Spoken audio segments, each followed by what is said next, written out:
makes you happy. You just gotta think it, do it, and get it done. You gotta stop procrastinating. It's time to be creative. I realized that life is a lot more about the journey. Experience amazing. Sometimes you just need to pick up and go. Get out there and see everything you're missing. Welcome to Finding Lost. The ability to just go. Get off your ass and experience everything. Welcome. Welcome. To Finding Lost with Daniel Chipman. Explosion there at the end. I like it. Eric McCroan, how about this, man? We're doing this podcast, cracking open happy birthday edition of Old Forester. What a gift to bring. Birthday bourbon. Dude, this shit is so smooth. It is delicious. This is like I'm so glad you brought this. I was excited when you told me about it. And then I'm looking up the rarity myself. I mean, I remember my first time experiencing scotch, and I was just like, this is what I drink. And it was like, after that, I was like, yep. You found your calling. You're going to find, and then it's just exploring. You want to explore them all. Dude, this is amazing. Salute. I appreciate this. Hey, no problem. I'm actually kind of sad it's in the other room. It should be in here where it belongs. Right. Well, hey, you're in for a short one anyway. So, we actually cracked this open a little early, and now you got to go. So we're in for part one of soon to be part two. Part two. That's going to be a good thing. We'll just try. I'll just release them that way, and it'll be fine. Like you got adult, man. You got responsibilities to do.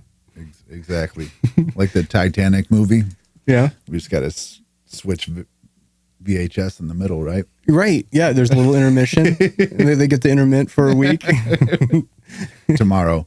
Yeah. There will be more of this. But I'm gonna post it a week later. Hey, you brought that blue label too. I was like, what the hell? Look at him whipping out these whiskeys. Hey, man. Like, geez. This kind of makes Blue Label look like trash. Oh, for sure, dude. This is amazing. This goes for what? $1,400 online? At least $1,000 online. There's somebody out there that would offer you $150 for it. This is barreled in 2000. 2000. So this is a 19-year-old whiskey, dude. It is. Almost 20. Hey, man. Dude, that's awesome. Yeah, it's more mature than I am.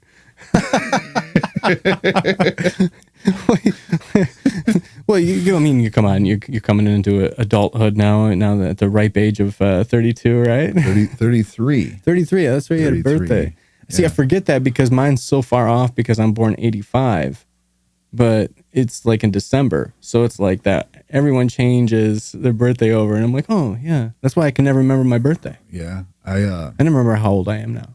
I stopped giving a fuck after 25. I have to think about it. And I do. It's not, your birthday's not special after. Not at all. After you're a kid, and I never really remember having a special birthday. I was so close to Christmas that it just sucked. What day in December? December 22nd. So it was the day that we'd all get off school. Yeah.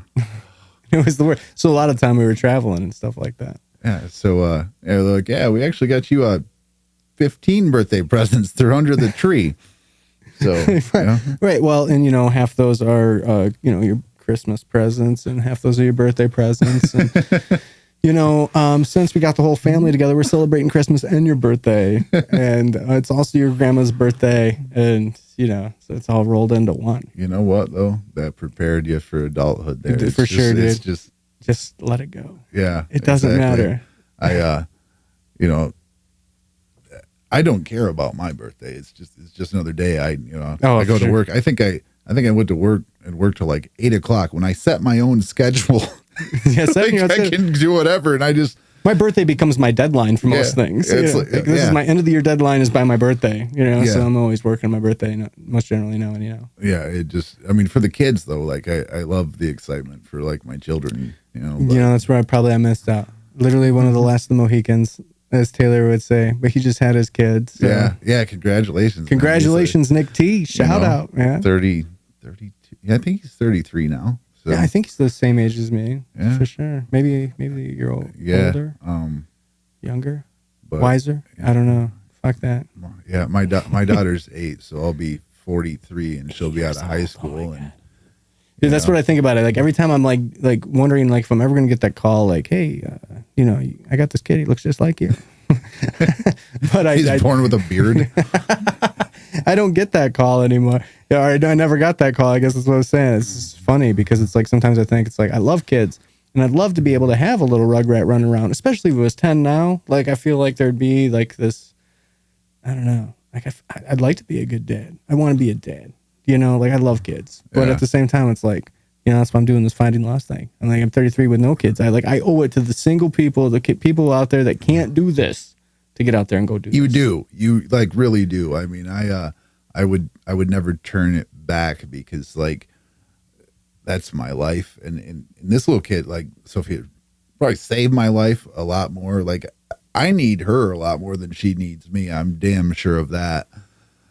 But you can go anywhere, you can do anything, you know, and there's something to be said for that. There's just all this wonder that they have. I mean, there's the age of innocence. And in a way, I think as a parent, you get to live somewhat vicariously through that innocence. You get to channel your inner child in certain ways, I guess. Yeah. I use it to kind of be like, you know what?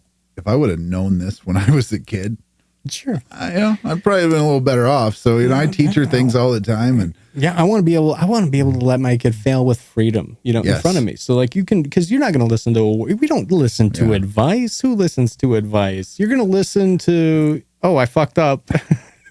And this is the repercussions from that, you know, and you're going to have to do that a couple times probably. Yeah. And there's a lot of people that would tell you that I'm one of the best people they know for advice. Like I can give you solid stuff. And I think about this, but I end up in situations that should have been avoided because I don't even take my own. Well, it's because you're so unapproachable. Oh, no. Eric, it's because you're so unapproachable. You put that on everyone. You know, you got this whole little thing like, you know, I'm a cocky asshole. No, I don't. But really, you're just trying to be a funny asshole. And they don't get it. It's a safety net, man. You know, I can't be too serious all the time, and people tend to take things that shouldn't be serious all the time. Oh, all the time. And we're living in a butthurt generation, my friend. We are, and people are. We all sensed it coming. We all memed about it coming, and now it's here, and now we're act surprised. I don't know if we so much sensed it coming as we created it. Sure, absolutely. We did create it. We allowed it. You know, and like that's the problem. Now we're finally seeing a little bit of the snapback. You know, it's so crazy. Like everything is so divided right now. It's not even just divided; it's polarized.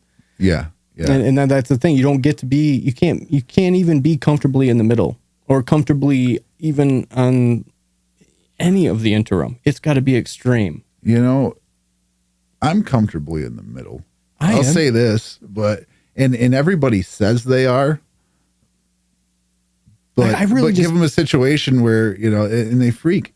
People, they don't understand that you can disagree, right, and still be okay. You know, I mean, it's okay that you have an idea and I have an idea, and they don't mesh.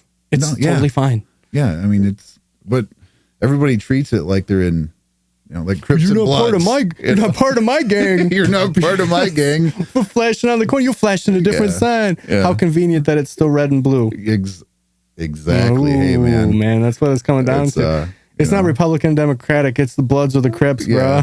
I mean, it's for real. The Manson family versus Heaven's Gate. I mean, you're just brainwashed. Hey, there we go. Manson family. Quentin Tarantino's new movie coming out this month, July 26th. 26th. You knew the date to that, like, dude. Quentin Tarantino's one of my favorite guys. Is he? Yeah, absolutely. One of the my first band was Vengeance Is Mine, which kind of stemmed off of this Samuel L. Jackson speech. You know.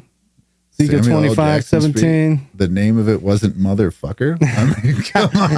I am a bad motherfucker, dude. Yeah, man.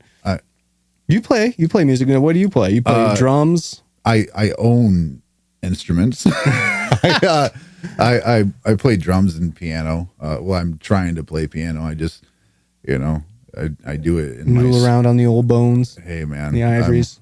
Yeah. It's not as relieving as drums are, though. No, I mean to be able, you know, just to. I can be like proficient of moving, and I'm dexterous, and I can move my fingers, and then all of a sudden you start beating the hell out of some drums, and you're like, I just exercised something. Yeah. Exactly. Besides myself physically, like I exercised whatever needed to come out. Like I feel much better. You know, I've arms always throbbing. I've always considered myself pretty coordinated, and then you try to syncopate both hands at the same time. And you remember how, like, when you're a kid, somebody's like, "Can you turn one hand one way and the one finger the other?" It's that all over again. Sure. I can't. Oh, this is just getting that foot going. Yeah. You know, learning that bass drum. You know, like to me, like that's like, you know, people getting the, you know, what snare on 1 and 3, bass on 2 and 4. Yeah. You know, like just getting that dexterity down is. And you know, unless you're Jeff Porcaro, and then you know, head spin. you're doing Singing while playing guitar sucks, you know. man. It all sucks. Yeah, you're doing you know, snare on 135 1964. You know, I mean, it's Jeff Porcaro from Toto. Are you familiar with him? From Toto? Toto, Yeah, one of the Africa, greatest- right? Oh, that's the most overrated song that they have. I mean, Jeff Porcaro, that whole band are just Better such than Neil Peart? Yes, Yes. yes. He says yes. Well, it's a different kind of drummer. You know, I mean, Sure. you know, Porcaro was he was more accurate than the NORAD, you know, time. I mean, it just there was no off with him, and he wasn't a show off. I mean, He was AI. He was from the future. yeah, He's just a metronome. yeah, pretty He's an pretty advanced much. metronome. And he never soloed. Like it was just not his thing. But you know, as far as like theory and time and rhythm, you know, all that stuff goes, he was on. Now Neil Peart is one of my top favorite drummers, and I always think that, you know, I'm fairly smart and understand you know, music, and I think I'm a decent drummer. And then, have you ever heard Neil Peart talk?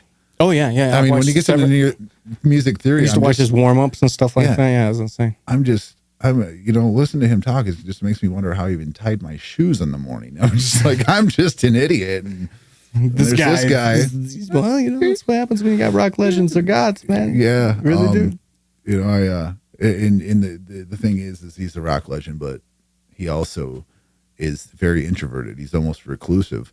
Aren't most artists in their own way? I mean, some. they're like either extrovert or completely introvert. So when it comes time for like meet and greets and signings, Neil does not do that. It's not I'm going to sit out. It's just he's not doing it. And there was, you know, here I am talking to you, explaining another interview that I saw, and it was actually with Taylor Hawkins, and you know, from the Foo Fighters. Yep. And he's a pretty notable guy, right? You know, you think he goes to a Rush concert and heads backstage, he's going to hang out with Neil Peart, and then, you know, he's like, you know, I'm a little nervous. It's Neil Peart, man. This guy's been one of my idols, and I go into a room and he's there, and he's like, I'm like, oh man, Neil, I've been a big fan. He's like, he looks over his security guy, gives him a nod, and he just pushes him out the door. Like within 2 minutes, he's like, so I got blacklisted by Neil Peart within 3 minutes. He's I don't like, want no fan in here. Yeah, I just want real peeps. yeah, he's Yeah. just you know, I mean, a lot of artists are, you know, like real good ones, they have their peculiarities. Everybody does, but that's what makes them so good, is because, you know, what people don't realize is, I think that's what makes an artist anyways, Yeah. imperfection. Yes. I mean, that's And- what creates beauty. and you know, I mean, you get these rock stars, you know, I have a lot of friends that tour, I mean, tons, and you know, they're on stage, and they're out of they're in their comfort zone now, but at one point they're out of their comfort zone, because, you know, being in front of people and being the center of attention isn't really what they want. They want to express what they do. They want to express their art, and they do that through their music.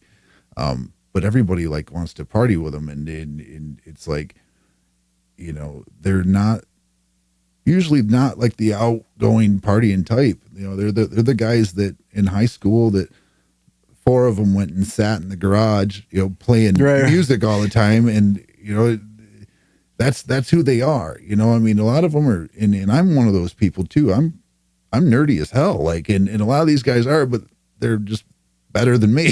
So, you know, they did something with it.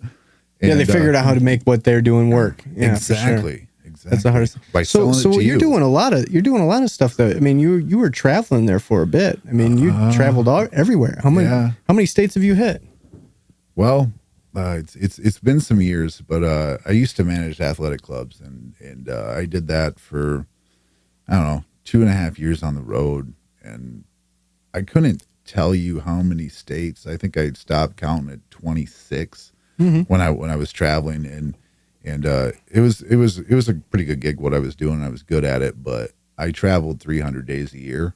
Oh, dang. And I never knew where I was going. The only reason I say 300 is because that's how many days I really worked, and I was off on Sunday, but I was never home. So I never knew where I was going or what I was doing. And then once I got comfortable where I was at, it was time to go to the next place. And I hated that. Like, it was, you just get established and then it's time to go again. Yeah, it was fun at first, and then it just. Well, yeah, because everything's taken care of. The check you earn is your check. Yeah, I know. I had no expenses, and I. Oh, here's $30 per diem. Oh yeah, I can eat for $30 a day. Yeah, I mean, everything was just insane. But there comes a point. Now, were you doing a lot of this traveling? Were you doing most of this traveling driving or flying? It really all depended. I mean, I would drive. They would have me drive where I could. That way, I had a car while I was there, and there were also possibilities that when I was doing this, that I would be needed in a certain state. They'd say, "Oh, it's going to be 6 months," and then 3 weeks later, I'm flying to New Jersey. Sure. I moved from Saratoga Springs, New York, to Piscataway, New Jersey, on 6 hours' notice. And I had no idea I was going. I called the owners of the company. And but that flexibility is what usually affords that kind of stuff, right? Like, the flexibility to be able to do that. They're like, oh, we'll give you a moving bonus and blah blah blah, or no? It was organized chaos rather than flexibility. I don't really. It was just your life. Yeah, it's organized chaos. Yeah. It has. Is how it's so hard to be flexible and be on. I can go here at a whim's notice. Yeah. Well, I was, forcibly flexible, if that makes sense. Like, if I wasn't flexible, I didn't have a job. So right, okay. It was one of those things where this is what we hired you. We hired you to be flexible. Yeah, we own you. You know what I mean? Sure. So yeah, that can suck a dick sometimes, right? Yeah. You know what? I liked it. I liked what I did, and I was good at it. But no, until the time that I heard that the TSA and the FBI stopped you, and because you're so flexible, that this ended up creating some problems, right? Is that what happened? I forgot I told you about this. We're leading up to this, yeah.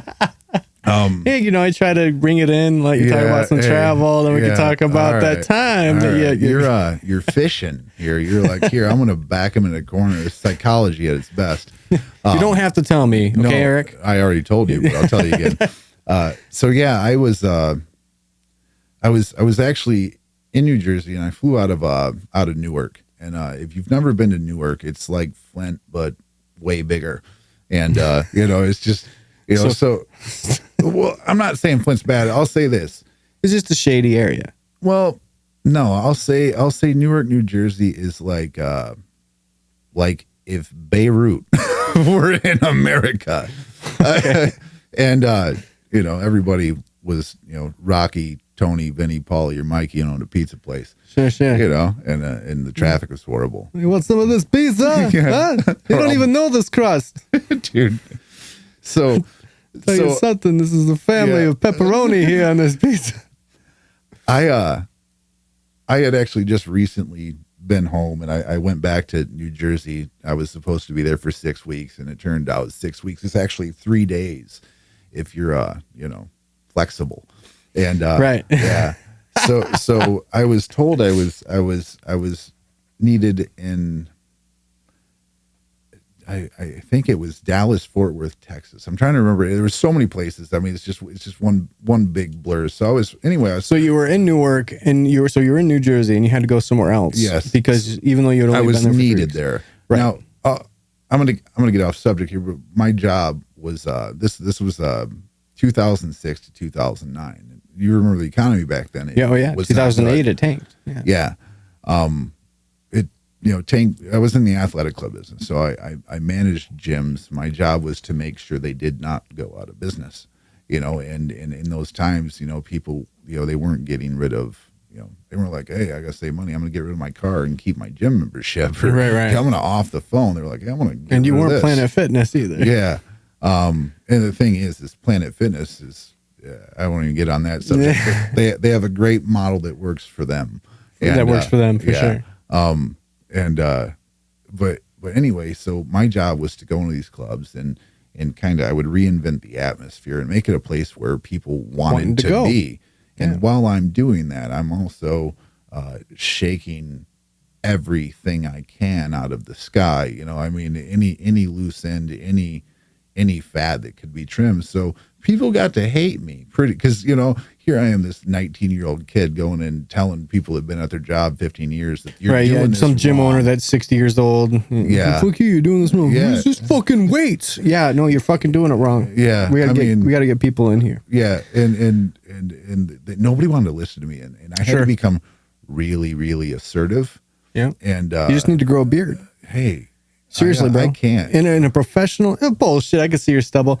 In a professional environment, I tell you the one thing that business owners, for some reason, dude, it's the beard, dude. I never would have believed it in a million years. And people, you know, it's like, yeah, sure, women love it, but I tell you what, I get respect from older businessmen.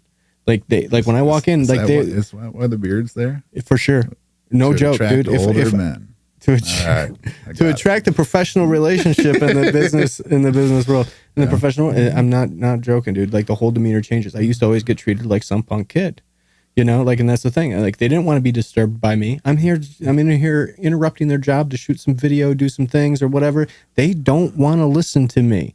And if they do, they're not taking me too seriously. They're looking at me like I'm their fucking kid. Yeah. As soon as I show up with a beard, then all of a sudden, I'm kind of against the rough. Oh, he's got a nice beard. I wish I could grow some facial hair, but I can't. and then they're like, hey, you know, it just the respect level. Same seriously thing would happen with a gun. So, sure. That's just confidence, isn't it? But I just feel a lot more confident when I'm packing heat. In fairness, I remember you in school, and you always looked a lot younger than you really were. I know, dude. So if you shave that beard, they'd be like, who's this 15-year-old kid? No, I'm at the weird stage now that if I shave my beard, I look awkwardly older than I should be. Really? That's not good. They just want to buy whatever fundraiser candy bars you're selling and get you out of there. For sure, dude. But anyway, when I was doing that, it was an age thing, you know, because and I had to really set people down and say, listen, if you knew what you were doing, I wouldn't be here. So, do you want to go out of business or no? I mean, in a roundabout way. And there were actually times politely, but you know, they're still putting it to them like that. It still kind of sucks. But see, you're probably more in a fashion to where you get to put them like that. If I put them like that, I'm actually talking to my boss. Yeah. Like, and that's what sucks. But there were actually a few times that I really had to be like, dude, do you want to lose your business? Got to Gordon Ramsay them shit. That shit like dude. Fucking kitchen nightmares. Your gym is a fucking nightmare. Yeah. This is what you're going to have to do. Yeah. And you know, I learned from one of the best, and the guy's name's Randy Young, and he traveled and there's some, I mean, we don't have enough time to cover some stories, but great guy. And the company I work for, they actually approached him, and he's like, no, but this is who you want. And so they tried to hire me, and then, you know, I come in there, and we just went so off subject on this that it's stupid. Well, you're telling me what you were doing because we're talking about the TSA, and FBI thing. We're gonna get hung up at the airport in Newark. But we're gonna go back to the start of me at this company. I'm not gonna mention the company because it got sued big time and shut down because, you know, we were operating as a consultant for multiple companies at the same time, and a lot of these companies could be in the same city and going for the same customers. Oh, so you're competing against, you know what? I don't disagree. You know, fucking what's right next to the Hampton Inn? Doubletree. Yeah, a Doubletree. They're owned by the same fucking company. Now the way we did it though is you know, it's not like we were, you know, stealing anything. We didn't do anything unethical. Now it might have been questionable, but like, let's say, you know, if you have a $7 million Gold's Gym, that's not the same customer that Planet Fitness is going to get. No. You know, I mean, these guys are paying, you know, in some of the clubs.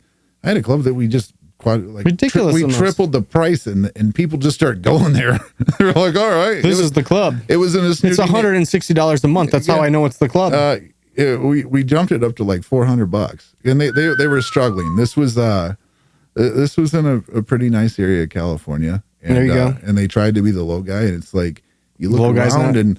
and you know there's Maseratis and Lambos at the one down the street, and They want to pay the premium price because they want to they want to go to a gym where they feel like that's where they're surrounded by people who can afford this. And two, because it's like they have the money, so it's like I want to buy the best. Yeah. I mean, really, these were the same kids. For a fucking membership, though, and that's fucking insane. We changed the name, and you were telling me about your name, and I gave up. Like I thought I was gonna own an athletic club of my own and just like maybe franchise it when I was young and dumb, and I smartened up and realized I'm like, this isn't what I want to do. But I had the name Modiphy, MODIPHY. And so I gave him the new name. We switched the colors. We charged it. And, I don't do drugs anymore. But the kids that showed up were the same kids that, we knew that were paying, $12 a gram for weed in 2002. They're like, oh, look at this. So they were getting buy this? Yeah. And I seen this in a magazine once. Is this what sus smell really looks like? Yeah. And it's oregano.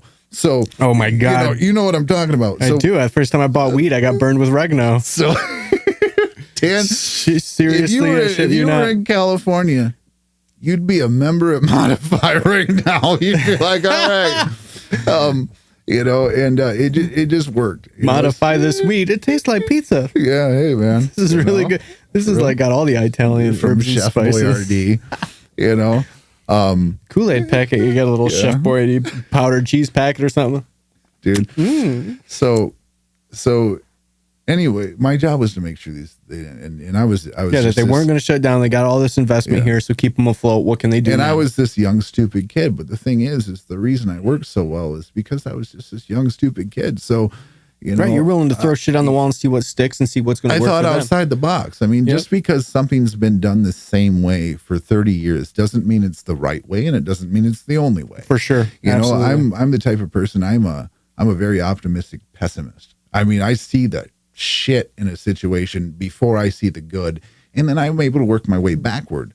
I agree with that. I'm like, I know if something's a bad idea right away. I still do it. And I'll still do it sometimes. Yeah, absolutely. You still will. Because you're like, well, I got to be sure. Yeah. This one I might be unsure on. This is probably going to be a bad idea, but I want to feel this out. So this is actually a pretty high level position that I probably wasn't qualified for, other than the fact that my brain works differently than most people.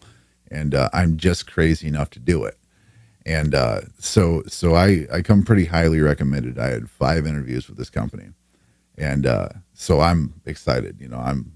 I'm here. I'm just. Okay, I'm going to do it. I'm from. You're going to do it. I'm from a farm town in Michigan, and in the middle of nowhere, Michigan. Yes, exactly. Eric McCroan gets a job. Yeah, and I'm going to travel the country, and I'm going to do shit. They were paying. Who fucking else is doing shit in this town? Yeah. No one, dude. I'm not even going to give the number. The job offer, like starting before my bonus, was like 8 times what I was making. Doing what I was doing. I'm like, yeah, I'll sell my soul for less than that. Like, I mean, you're telling me I get benefits with this too? Yeah. Shit. And then bonuses. Like, you got to get the deed from the devil already. He owns my soul, but I'll go wherever. I'll do anything. Throw money at me. I'm fine. And so just one more zero. So I tell this story about this guy I used to work with. Is that Palmer? Oh, it is Palmer. That guy's a dumbass. But I'm gonna say it was me for the first time. Actually, second time, because I told you, and I've only told one other person this. So, breaking news! Dun dun dun! Oh man, it's everyone listen up. This is a winner here. So I'm at this company, and I'm talked up religiously. I mean, we have this important business meeting. It's like brunch, and we're in Chicago for this, and it's like a Chi-town. Yeah. Oh man. What time of year? I want to get the setting. It was fall. It was like October. Ooh, okay, so a little brisk. Yeah. Nice color.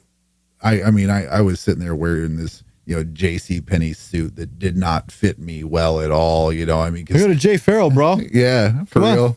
I don't even think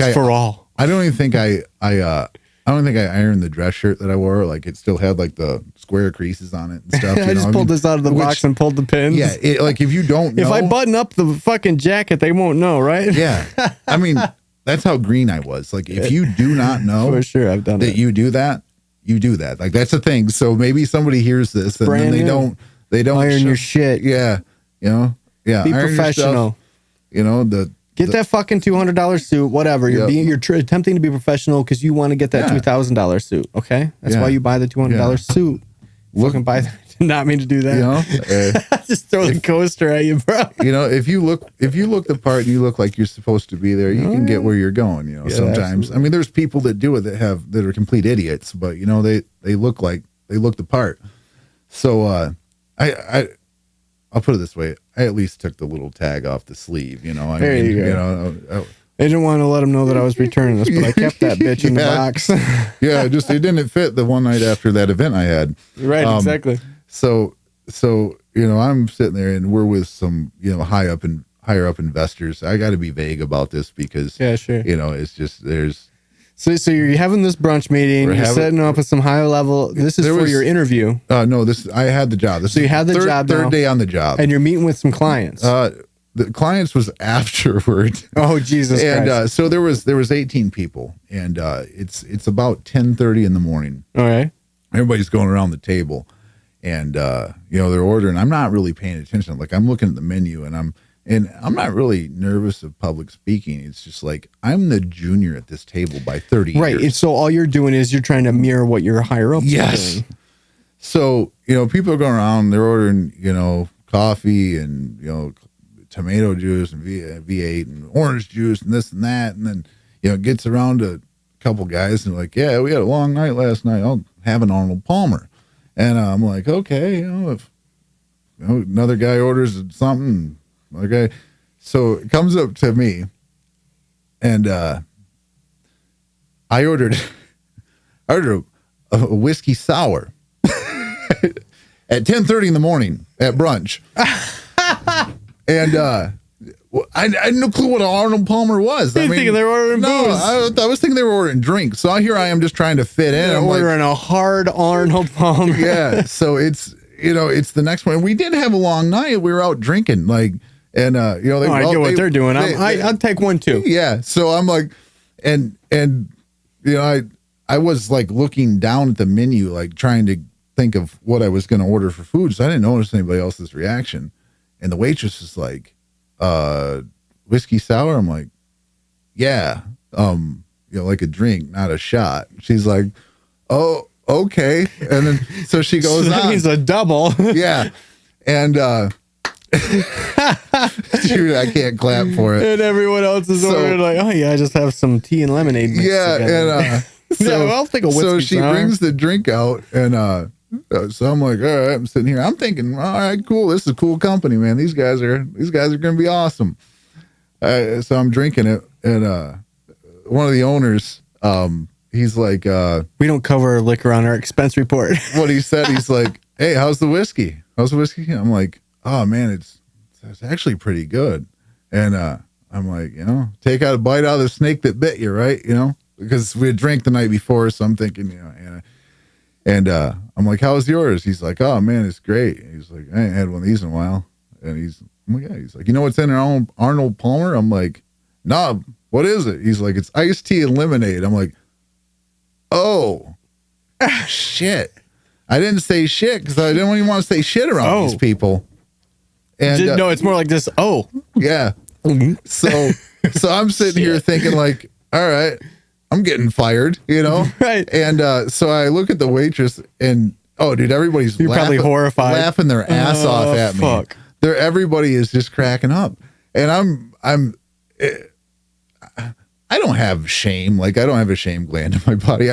But I was embarrassed. Like I was super embarrassed. And so here I am, the young guy. Yeah, I'm trying to impress these guys. Third day on the job. Want to mirror these guys? Yeah, okay, they're ordering some whiskey. I'm gonna order some whiskey too. I'm gonna order some whiskey at 10:30 in the morning.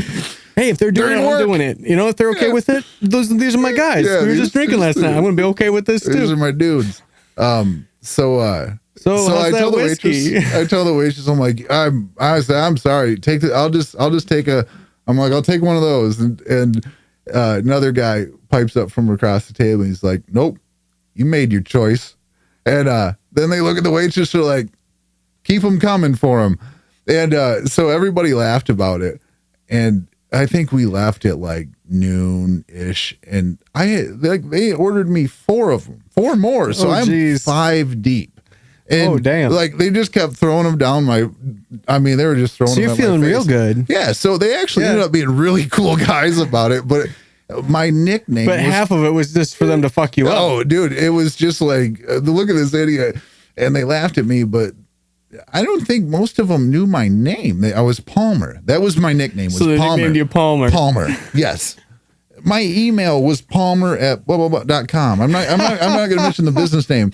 And like that's legit. And I just, oh man, it's one of those things like, you know. So how does this lead you up to being in Newark and you being like, so Mr. Palmer, at blah.com, you know, the 3-day in young blood, the green guy who ends up ordering whiskey, talked about it on another company. Well, he's the highly recommended dude. Yeah. He's going to get shit done. And he's flexible.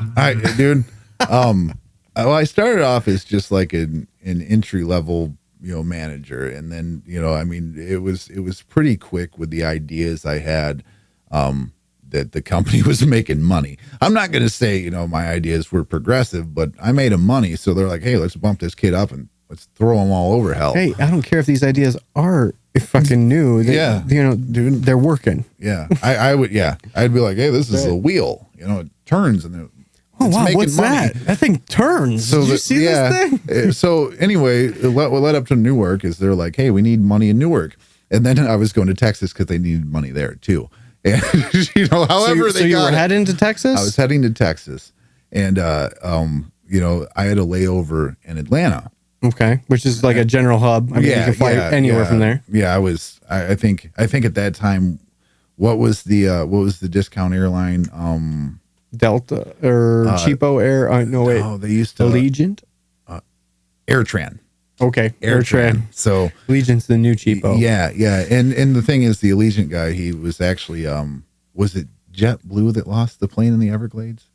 And that they were looking for the black box. Well, it's the same CEO. He just keeps jumping around from like discount cheap company to cheap company. Cheap company. Yeah, sure. Dude, yeah, he's like the Sprint guy. Yeah, he used to be the Verizon guy. Right. And you know, I can't wait for him to start doing AT&T. Yeah, he's just, you know, whatever. You know, I'm out of a job. So you're headed to Texas. You end up having to. So you transferred to Newark. Well. So you're in Georgia, and you're heading. You're supposed to head to Texas. I'm going from Newark, New Jersey. And then I'm headed to Texas. So I had to you're get off in Georgia at this point. I'm in Georgia. This is 2007. Okay. And so anyway, the flexibility, like they already had a manager in Texas. They needed me there. I mean, I was the high risk retention guy. I mean, it was like last call. I mean, it was last ditch effort. I mean, like I would go to the store and buy chains and locks and chain the door if we couldn't make it happen with me. So this is in the BlackBerry days, you know. Oh, I yeah. mean, I had it just. Well, 2007, the iPhone came out, so yeah, it was all cryptic. Yeah. So QWERTY keyboard. So I get off the plane. I have a hour and a half layover because, you know, why not? Sure. And you know, could have been longer. So I get an email to call corporate right away. So I'm like, all right, cool. So I call them and they're like, actually, we need you somewhere else. And I'm like, huh? They're like, yeah, I'm like, well, I have a flight, so I'm gonna have to go. They're like, no, you know, whatever you do, buy a ticket.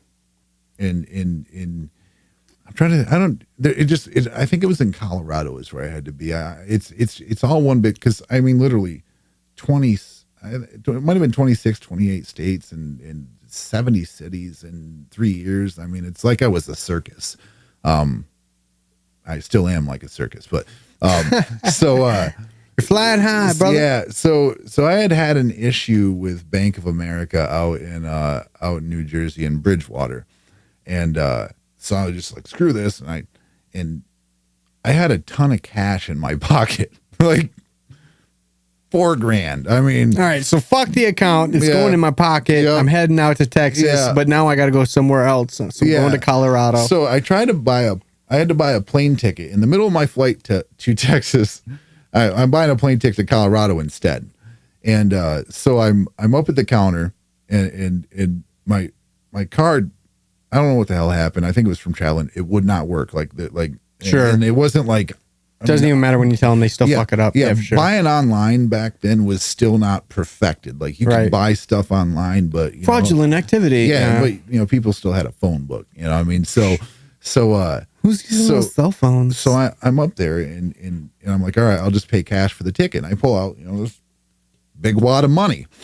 And so I have a bag, I have a carry-on bag and a personal item. Well, the personal item, and I have a checked bag that's already on the other plane. So, and they're like, well, it's already loaded. We can't. I'm like, oh, don't worry about it. I'm just being all nonchalant about it.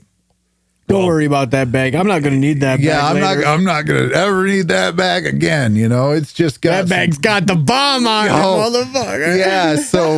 So anyway, I'm from a small farm town in Michigan where, I hunt, got fertilizer, and I fish, and I didn't realize that I used to go out shooting all the time, and my red flag.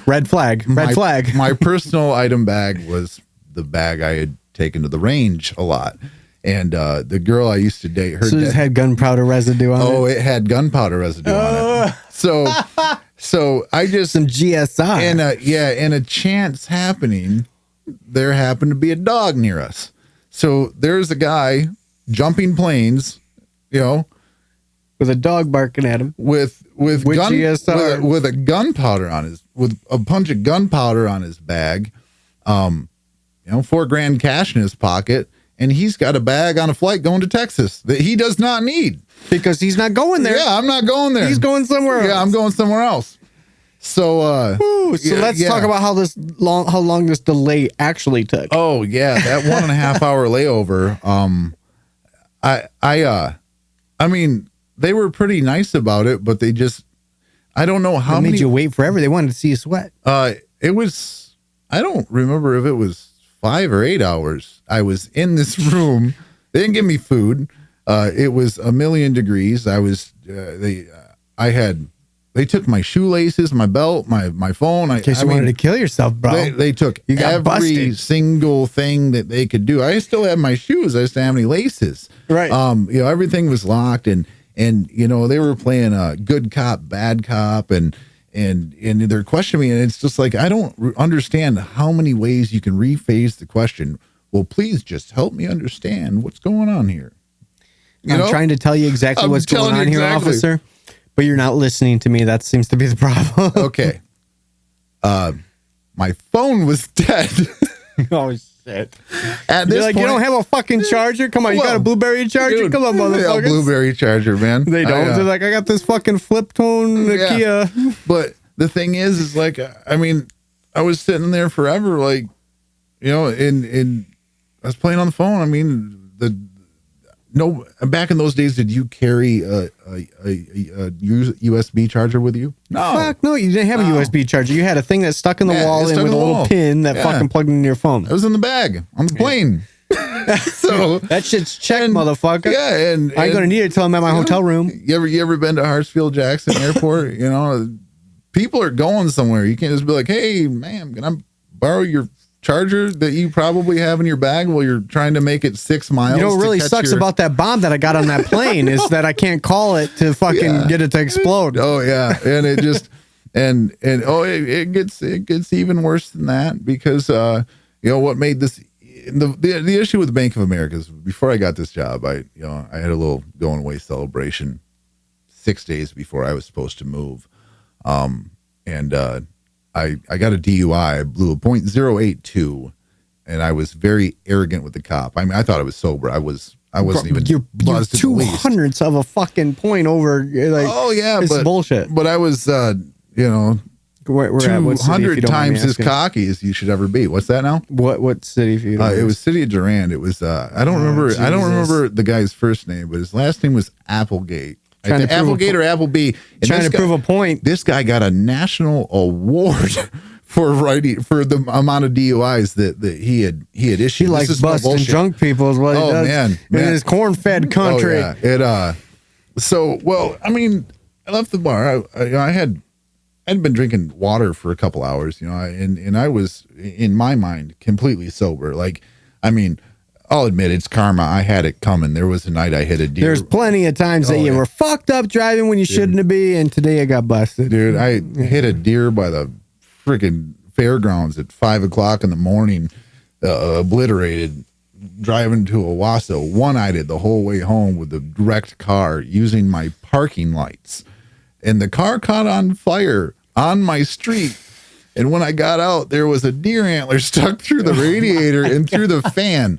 Okay. I ripped a horn off the motherfucker. I drove off with a gas pump attached to my car. What? One time. Well, Jesus Christ. I've never done that. I know they do. They're magnets. I was on the phone and, I just forgot I was on the phone. You swipe your card. It's cold outside. And I wasn't drunk then, but the deer time, that was, but dude, if somebody would have saw me like driving through town with my parking lights on in a smashed car that's overheating at 5 o'clock in the morning, they've been there, done that, got home and had the cops call me because they're like, well, you're the only one that we know that drives a hearse. and it was because my alternator died and my battery was dying too. So the lights were dimming down. So I'm like flying down the roads with no lights on, trying to get home. I'm not going to mention any names here, but there was another time that a friend of mine and I, we were whipping donuts in the Durant High School parking lot, and we hit a light pole, and the light pole fell on top of the car and pinned it, but the bumper had flown off, and so it was in the winter, and we just picked up the bumper and walked to his house. Oh my God! We didn't have a license plate. We left the car there, and then apparently in the snow you can follow just the tracks and see where we get dragged the bumper. Well, that you are a hunter if you knew that. Yeah. Oh yeah. Hey man, I'm also dumb, so it's. We're gonna lead them right to where they need to go. Hey man, I can run your business well. Well, okay. So tell me. So you're having a problem with the bank, which is what haphazardly explains what's going on in this interrogation. Well, they had actually cut my license, the corner.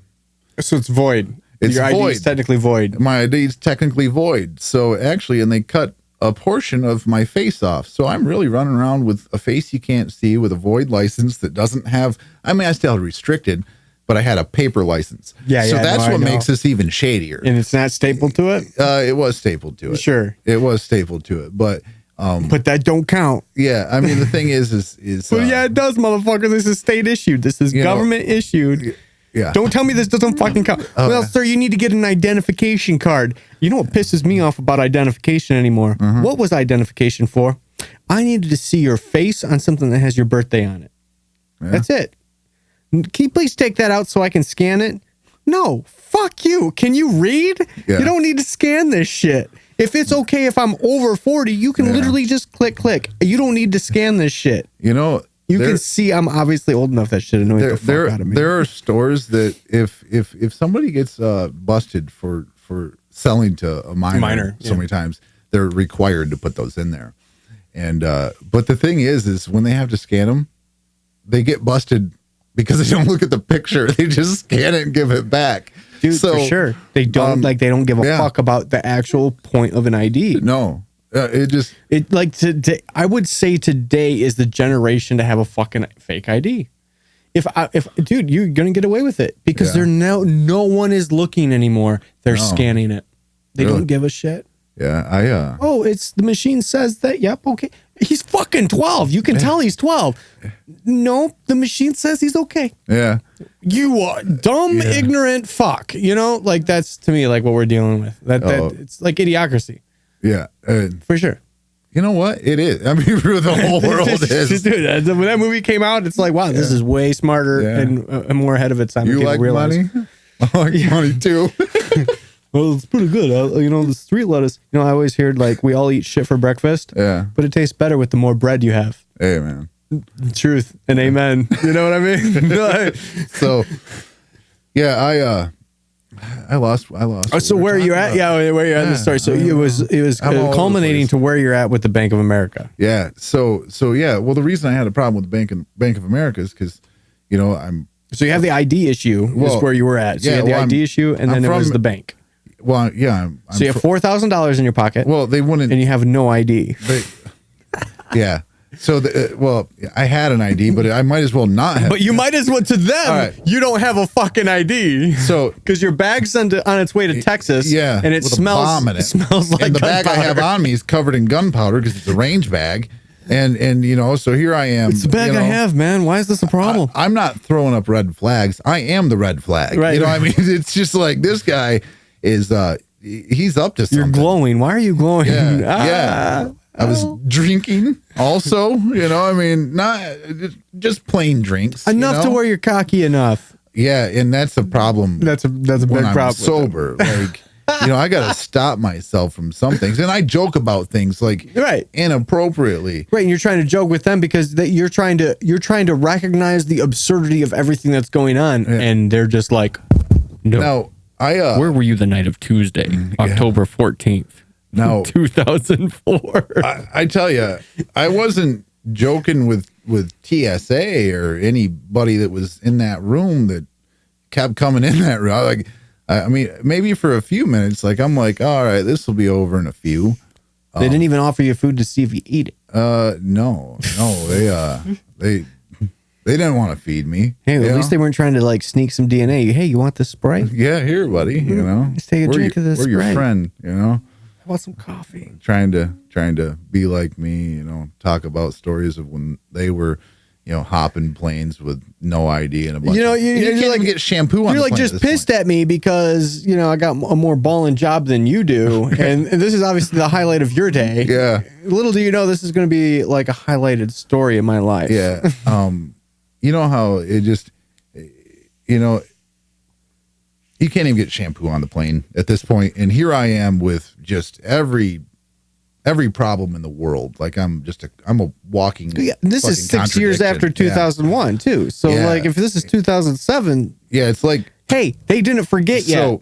so these are actually probably the guys that were motivated by the attacks that are fresh out of the academy. You know, like they're gung ho. Like I'm going to do something with my life and for my country. yeah, like I'm going to go get a job at the TSA. yeah, like these guys were. And dude, I have a lot of friends in law enforcement. I have a lot of respect for them. Back then, it might have Law been, enforcement's one thing. That's about as fucking equivalent as a fucking mall cop, right? Come on. But I TSA? don't know if the other guy that was there was FBI, but he was not TSA. We'll say that he is. It sounds a lot better. Yeah, there was multiple people. I've been requesting IDs. I'm gonna write it down. Hey, can I have a pen? No, you Yeah. can't have a pen. You can't even have shoelaces. Yeah, You smell like But- gunpowder, motherfucker. yeah. I just This dog Rufus is letting me know. dude, it was so bad. I mean, you know, these guys were about as hardcore as the dudes in like, I don't know, 1987 after they watched Roadhouse that went and got bouncing jobs. They're like, you know, hey, I'm doing this. Right, but then you have the crossovers that like watched Cocktail too. So they want to be a hard ass that can flip bottles. Cocktail, that was with Tom Cruise, Yeah, right? sure. I'm full of useless information, but actually after that movie, there was actually a massive spike in liquor licenses licensed to a company named Flanagan's. Flanagan's was the bar he worked at, right? Wow. Like so people started wanted to work at Flanagan's. people started like I don't even care if it's an illegitimate company. I want fucking. I'm Yeah. working it for Flanagan's. Okay. I'm opening a Flanagan, and apparently they're just like Tom Cruise fans. So like, oh, we're gonna play as Kenny Loggins all day. You know, Dude. Danger Zone, man. I Yeah, heard we got this blind guitarist coming in and playing some badass steel guitar. Yeah. Today. Oh man, it just He was that actual. He was an that actual Roadhouse. musician. Yeah, Yeah, Roadhouse. yeah, That's what I'm saying. It's like a combination of the two. Yeah. You'd have people that were like, I want to be a hard ass, but I also want to flip bottles. Yeah, dude. Yeah, It's kind of like one or the other, right? I think that's like what everyone. But no, I want to be both. Doesn't everybody want to do that in life today? Like, For sure. I you want to. know? I want to do all the cool bottle tricks. dude. They're doing bottle tricks again. Have you I been- want to do like, stunt driving. Do you? Dude, I like in my travels, I've been literally looking it up. There's like a 7-day class that professionals take, and when you get certified, a legitimate certification to be able to do stunt driving in feature films. They teach you how to put a car up on 2 wheels, bro. Tell you what, I want to do it. I want to fucking film it. I-94 or 275 Friday around 5 o'clock. You can stunt drive there all day because motherfuckers do all the time. Like, dude, it's all stunt driving. Michigan traffic is crazy. I mean, I've driven so many states. Okay, San Francisco by far the worst traffic, but that's only because it took me like 3 hours to go 11 blocks. Yeah. Driving out here though, dude, like you're literally worried about the other motherfucking people on the road. Mm-hmm. And in Ohio, twice. I've been in Ohio twice this month. Well, one was last month because it's already, whatever. Yeah. But like the thing that's crazy about that is that fucking semis are going off the road constantly. I'm like, wow, what the fuck? And we drive by those motherfuckers and they're on their cell phones. Really? I'm like, dude, if you're getting paid 60 cents a mile plus whatever, don't be fucking on your phone, bro. Yeah. Jesus Christ, man. I get it. Everybody's guilty of it. Everyone's guilty of it. I'm guilty of it. I film when I'm driving, dude. Are you kidding me? I try to. But I do it to where I'm like, okay, here's my shot. And I like lock my arm and then I just hit record and I don't look at it. Yeah. I don't look at my phone. I'm literally, I try. They say that the distraction threshold is like around 5 seconds. I try to be like, boom, boom. I try to be like 2 seconds or quicker with whatever I'm going to do on my phone. Hey, man. While I'm driving. Every time I'm quicker than 2 seconds, women complain. So I take my time. 2 minutes, bro. Hey, man. I had some cream of wheat. So, we get to this. It's my best distracted driving story I've ever had, and I'm guilty. I mean, I travel for work, and my phone rings constantly. It makes it so a lot of people really get ignored, and I don't mean to do it, but like somebody sends me a message, if it's not pressing or like urgent business, I'm like, all right, I'll get to that when I stop. And then I get pressing urgent business in the middle of driving, and then I forget about the person that was like, hey, I got this menial thing or some question that is really important to my life, and sorry. 2 days later, I'm like, hey, dude, sorry about your grandma or whatever. But it's too bad. WTF or something. But anyway, so this was before I traveled for work, and dude, I'm just looking at the time because it's like already been an hour, and I know you got a phone call. Yeah. So like, I just want to make sure that you're cool. I'm good on this. So if you need to wrap this story up, all right. So anyway, I'm driving. I'm just trying to merge onto 75 from 69. And that can be a task. That's a tight ramp coming, if you're going west. Yeah. Or if you're going east. Yeah. I was just trying to get on 75 South, get off on Hill Road. And there's a guy that's just driving like a jackass. Now, this is 2009. So it wasn't like as bad as it is today. It's crazy how you can really think of the evolution of how shitty drivers are. Yeah, how shitty people are. So, I mean, he's all over the road. I mean, I'm thinking, that some old lady said it's in a Ford Explorer Expedition, sorry. And I'm thinking somebody's having a stroke or they're getting in a fight while they're driving, or jerking off and coming. Yeah, hey, dude, something's going on. Hey, it's something's going on. So hey, if you're dirty, we've all done it. We've tried it. Yeah, hey, man. I don't know why, but sometimes when I drive, I get a hard on. Yeah, I don't want to do something about it now. I'm not allowed to drive the church bus anymore, so yeah, I had to go there. So anyway, I thought you were driving for the brownies. Yeah, I mean, that's not a thing anymore, right? They started allowing them in Boy Scouts. Yeah, who even knows? Scouts. It's just Scouts now. Yeah, It all started. Gay. It all started with the seahorse. They're like, oh, it's the male that takes care of the baby. See, I can't say something like that. We were just talking about this earlier too. I can't say. I just said gay. Yeah, you can't say that no more. That's like it's crazy. It's crazy. God, I want to talk about this. There's a million things I want to talk about. I want to talk about Lost in Textilation. I even want to talk about The Little Mermaid and how we're like hurting the redheads. Dude. Like, why do all the redheads get their parts taken away? I own a ginger kid. Okay. Dude, it's a hard thing for them. My kid has red hair, and it's a thing. Like, they need redheaded role models, and they just really don't exist. And Ariel was always one. You're taking away the red hair. I don't give a fuck if she's black. Give her red hair. Yeah. Like, I don't know how that'd look, but the point is like you need to have like this. Yeah. Is ginger not a race? No. It's a derogatory thing, isn't it? It's stupid. So I own one. So yeah, I'm like a professional troll on the internet, just so you know. So you're seeing all this shit because everyone's flipping out about this new Ariel. You know what?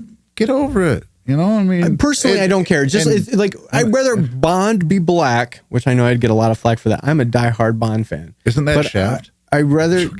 That's what I said too. That's originally British truly really.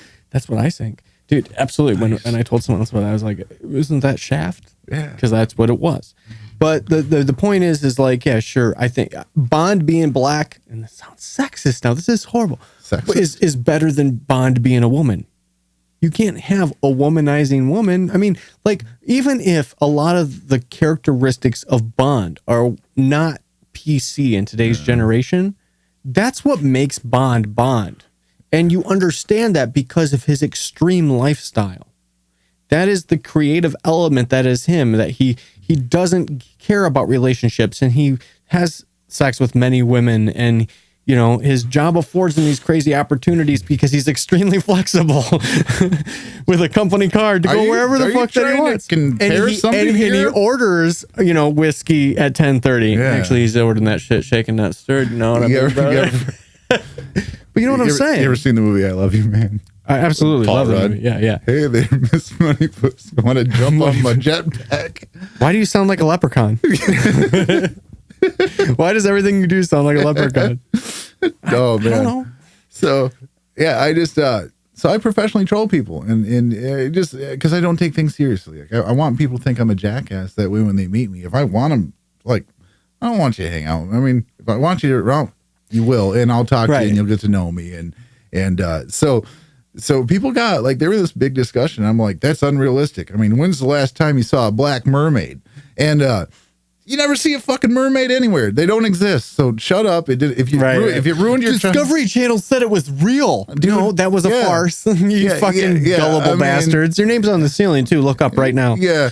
And, you know, I mean, they're like, oh, a black hero's going to ruin my childhood. If a black person ruins your childhood, you're a piece of shit for thinking that that's going to ruin your childhood. No, but like, here's the thing. Like, It's Jello. R. Kelly. It's a lot. No, I swear to God, she's alive. She's just asleep right now. Like, I don't see race. I don't judge people based on race or sex or, you know, whatever they identify as, or, you know, social. I mean, I do have some issues with it, but the issues aren't issues. Yeah. The issues to me are just like the basic shit. Like, one, biology exists. You either got a dick or you don't. Yeah, okay.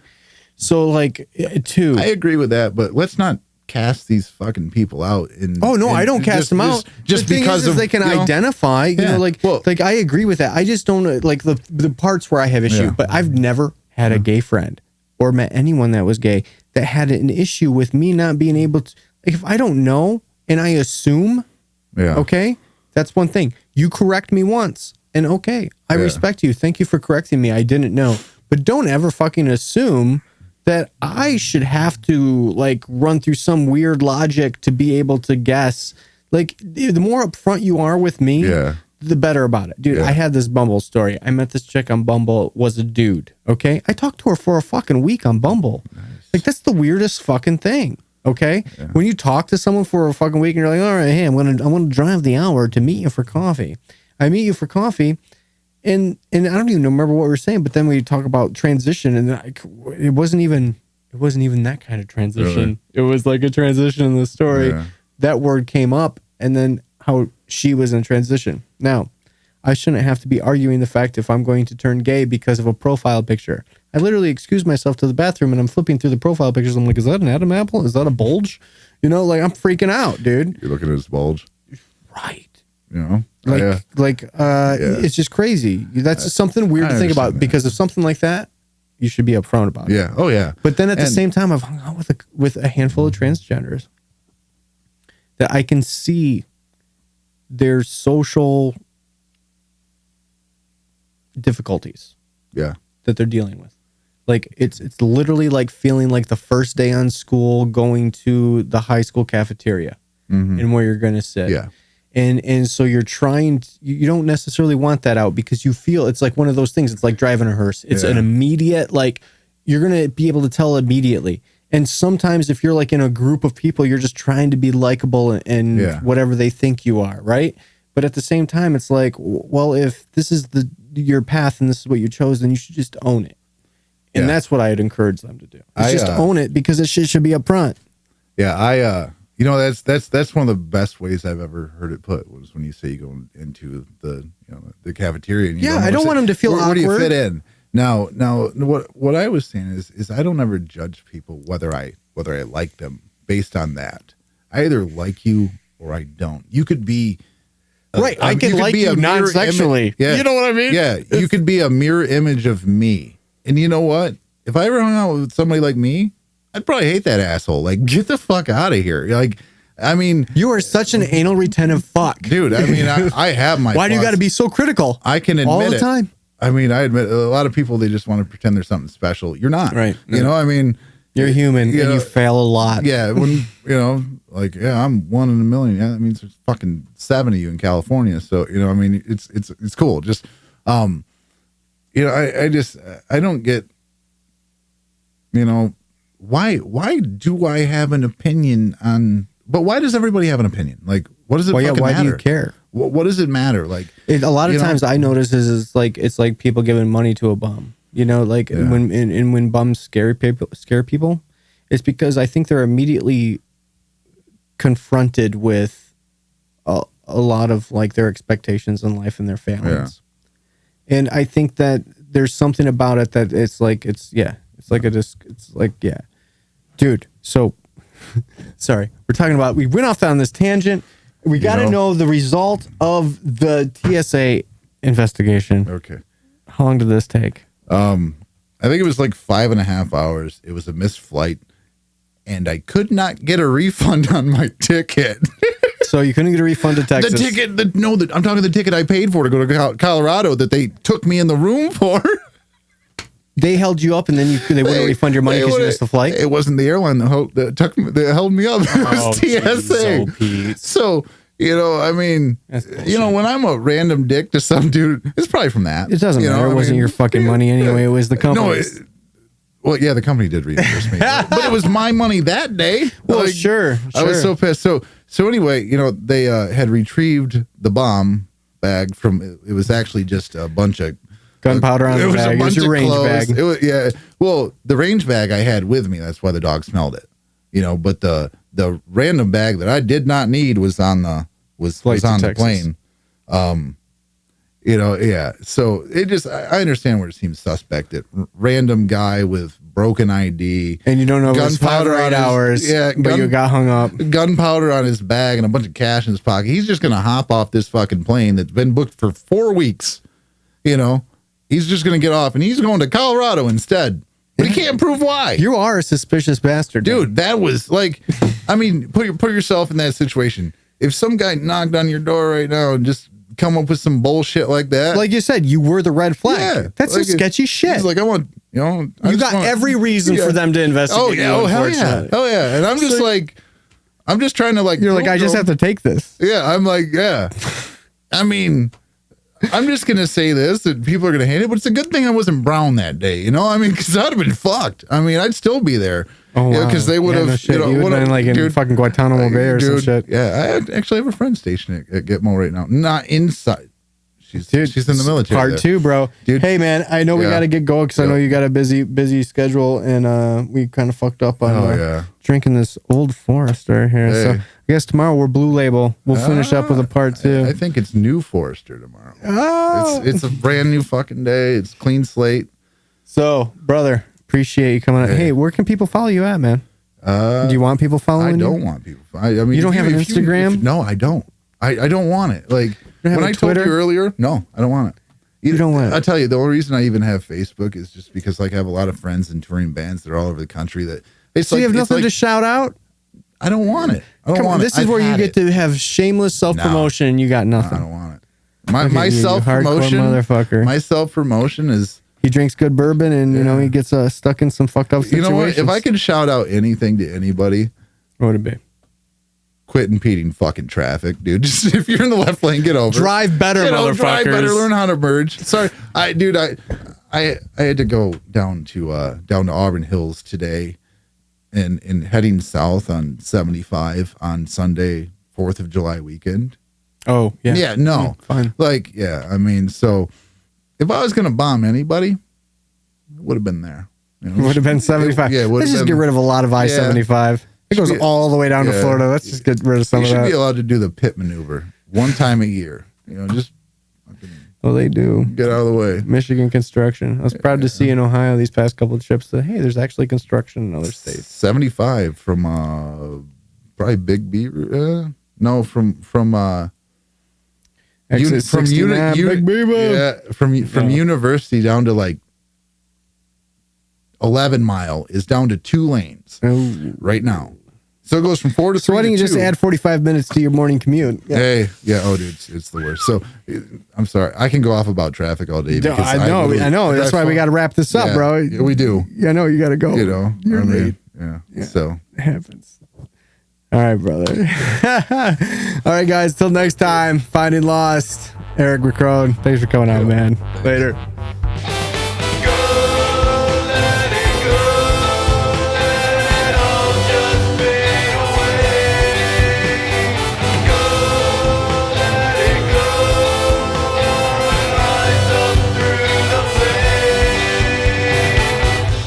Don't forget to click that subscribe button if you haven't done so already. You can also follow me on any of these social media outlets at FindingLostWDC or visit FindingLostWDC.com for the latest adventure updates. Thanks again for watching, and I'll see you next time on Finding Lost.